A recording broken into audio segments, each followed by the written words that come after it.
ប្រសងនៅវេដាបងស្គូលគឺចែកជូនដល់ញាតិមិត្តដូចតទៅអនិច្ចា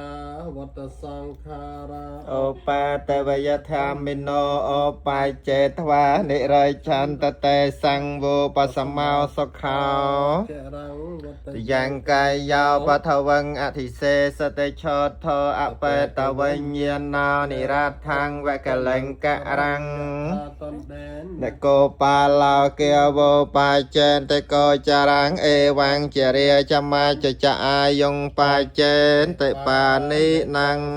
តិយោវិវច្ឆន្តុង សូមឲ្យចង្រៃទាំងពួងទាំងឡាយប្រាសចេញគឺថាចូលឲ្យជៀសវាងចេញឆ្ងាយទៅសាបរោគោវិញ្ញាសតោសូមឲ្យរោគទាំងពួងរបស់អ្នកជាសះស្បើយទៅមេទេពវៈថ្វន្តរាយោអន្តរាយកំបីមានដល់អ្នកឡាយសក្ខីទីខេយកាភវៈ សូមឲ្យអ្នកជា បុគ្គលមានសេចក្តីសុខមានអា